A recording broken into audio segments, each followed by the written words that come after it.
মহারাজ কৃষ্ণচন্দ্র হাসি ঠাট্টা ইয়ার্কি ভালোবাসতেন, সেই সঙ্গে তিনি গল্পও শুনতে ভালোবাসতেন।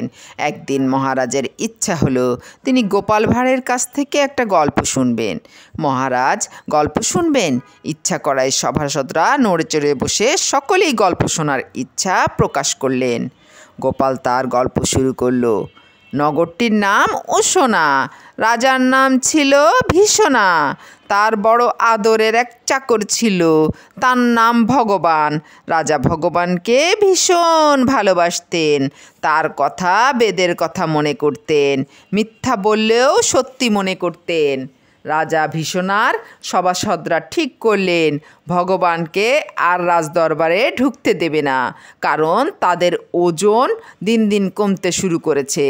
এদিকে সভাসদদের মধ্যে থেকে একজন রাজপ্রাসাদের প্রহরীকে বললেন, সাবধান, চাকর ভগবান যেন আজ থেকে রাজবাড়িতে না ঢোকে। যে এ আদেশ অমান্য করবে সে জরিমানা হিসেবে পাবে 20 ঘাবেত। প্রহরী কাঁপতে কাঁপতে বলল, ঠিক আছে, তাই হবে হুজুর। সেই দিন চাকর ভগবান রাজার কাছে আসবে, কিন্তু রাজপ্রহরীরা লাঠি দিয়ে গেট আটকিয়ে হুকুমনামা শুনিয়ে দিল ভগবান চাকর নাকি চোর প্রমাণিত হয়েছে।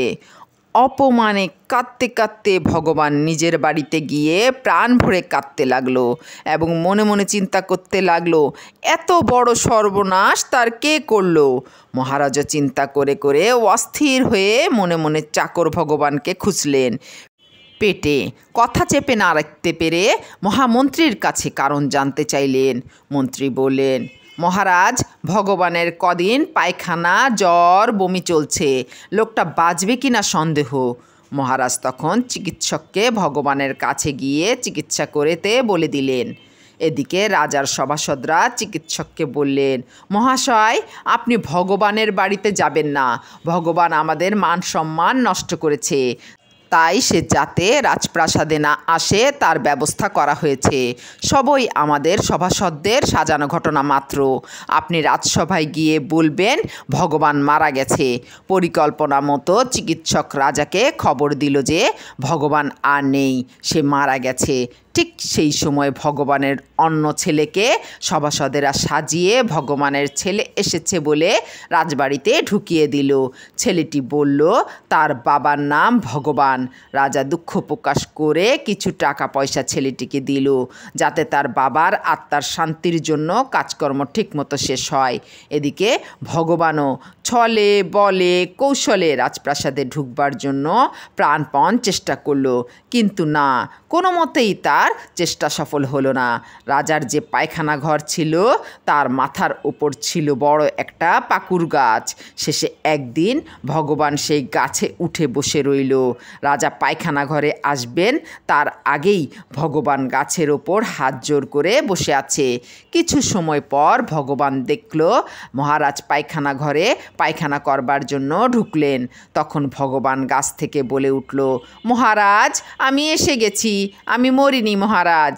রাজার সভাসদরা দূর থেকে ভগবানকে দেখতে পেয়ে বলে উঠল, মহারাজ, ভগবান ভূত হয়ে গেছে, ওর সঙ্গে কথা বলবেন না। আপনার মনে নেই মহারাজ, ওর ছেলেকে টাকা পয়সা দিলেন? রাজা বলে উঠলেন, এ কি সত্যিই তো ভগবান? তুমি এসো ভগবান, কতদিন পর তোমার সঙ্গে দেখা হলো। না না মহারাজ, ডাকবেন না, ভূত দেখছেন না? সভাসদরা সবাই রাজপ্রাসাদ ছেড়ে পালিয়ে যাচ্ছে বলে উঠলেন একজন সভাসদ। মহারাজ দেখলেন, তাই তো, সত্যিই তবে ভগবান মারা গেছে। এরকম 7-5 ভেবে ভেবে জ্ঞান হারিয়ে মাটিতে পড়ে গেলেন।